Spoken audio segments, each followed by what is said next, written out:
Boker Tov, on voit dans la guerre de Midian que Moshe Rabbeinu se précipite d'aller faire la guerre contre Midian tant qu'il est vivant.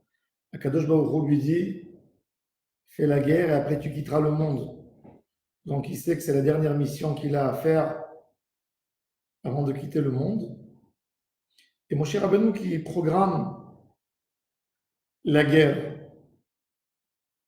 comme nous explique Rabbi Yonatan Eibshitz, pour ne pas qu'il y ait des mauvaises paroles sur Moshe du Lachon Hara, qui disent que puisque Moshe Rabbeinu, sa femme Sipora, était originaire de Midian, alors on va dire qu'il ne fait pas la guerre contre eux, parce qu'il a pitié d'eux. Donc Moshe fait tous ses efforts pour faire la guerre contre Midian.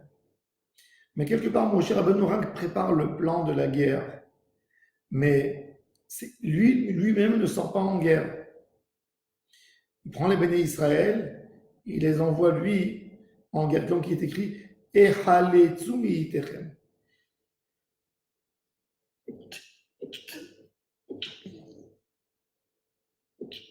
Excusez-moi.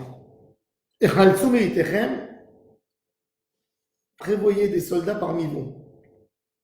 Nos sages nous disent pourquoi Moshe Rabbeinu lui-même n'est pas sorti dans le champ de bataille puisqu'il savait que c'était une guerre compliquée quand même. Il y avait Bilam qui aidait les ennemis du peuple d'Israël. Alors nos sages nous disent que Moshe Rabbeinu a été ordonné par Hachem de faire la guerre, mais il a dit, moi, Moshe, quand il s'est sauvé d'Égypte, il a trouvé refuge chez Midian, chez Yitro.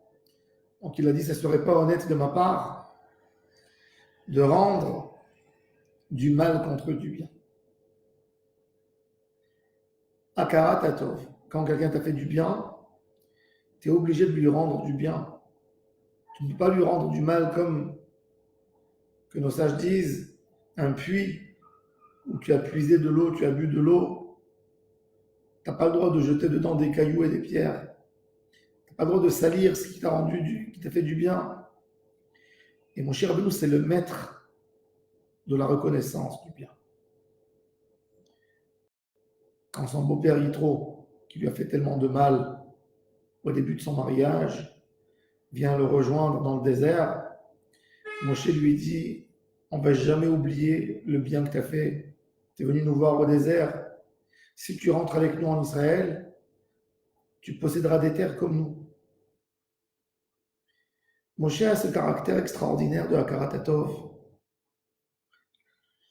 Quand Dieu lui a ordonné de frapper le Nil pour amener la plaie, la première plaie, Makat Dam, ensuite la deuxième plaie, les grenouilles, Moshe a dit à Dieu, je ne suis pas capable. Je ne suis pas capable de frapper le Nil parce que c'est le Nil qui a sauvé ma vie. Quand ma mère a voulu me sauver des Égyptiens, elle m'a mis dans un petit berceau et elle a mis le berceau dans le Nil. Donc, je ne peux pas frapper le Nil. Quand il fallait frapper la terre pour faire sortir des poux, mon cher Rabbeinu n'a pas frappé la terre. Il donne à Aaron le bâton, il dit frappe-toi.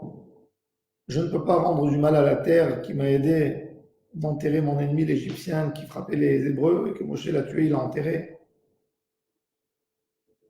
Et là, encore une fois, on voit ce caractère extraordinaire de Moshe. Je ne peux pas rendre du mal à un peuple qui m'a accueilli quand j'étais réfugié. Ils sont très mauvais, ils sont très méchants. Ils ont fait du mal à mon peuple, ils ont fait du mal à Dieu. Mais moi, personnellement, je ne peux pas rendre du mal. Ce caractère de Moshe Rabbeinu doit être devant nous toujours. Ne pas oublier le bien qu'on nous a fait. Le Rav Dessler, dans son livre Mirtav Me'Eliyahu, explique cette notion de Hakarat Atov devant la mauvaise qualité de l'ingratitude. Hakarat Atov, c'est la reconnaissance du bien. Reconnaître le bien. Quelqu'un qui reconnaît le bien, c'est quelqu'un qu'au fin fond de lui, il n'aime pas recevoir quoi que ce soit de personne. Et même s'il a rendu il a payé pour le bien qu'on lui a fait, il sent que toujours il doit quelque chose. C'est quelqu'un que dans sa neshama profondément, il est humble et il pense qu'il ne mérite pas et qu'on lui a fait du bien. Et donc jamais il peut oublier le bien qu'on lui a fait. Contrairement à cela, l'ingrat pense que tout lui revient.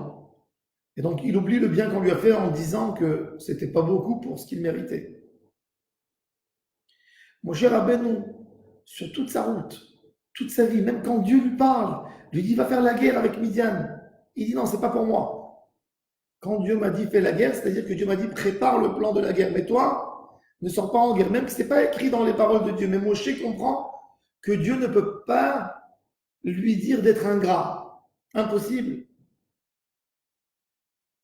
Akadosh Baruch Hu a fait des midotes dans l'homme, caractère. C'est-à-dire que l'ordre d'être reconnaissant, de reconnaître le bien qu'on nous a fait, c'est plus fort que toute la Torah. La Gemara nous dit une phrase très dure pour une personne qui est ingrat. L'homme qui est ingrat, en fin de compte, il est capable même d'oublier Hachem. Quand quelqu'un est reconnaissant pour du bien qu'on lui a fait, il arrivera en fin de compte à la Emouna. S'il est reconnaissant et il reconnaît le bien qu'on lui a fait, il va se rendre compte de la miséricorde d'Hachem, du bien que Hachem lui donne dans chaque chose. Donc le chemin, le plus grand chemin de Avodat Hachem, c'est quelque part développer en nous cette reconnaissance du bien qu'on nous a fait. Et suite à cela, on arrive à la reconnaissance extraordinaire de reconnaître en chaque instant et en chaque moment le bien que la Kadosh Baruch Hu a fait et va faire avec ses êtres humains. Alors voilà, on a parlé de cette mida extraordinaire de Hakarat HaTov, qu'on se renforce tous dans ces moments de Hakarat HaTov.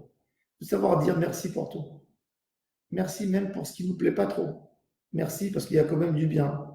Et si on regarde, en fin de compte, dans chaque chose, on peut trouver un aspect ou un bon côté et on peut changer notre regard pour le bien dans tout et notre vie sera une vie heureuse.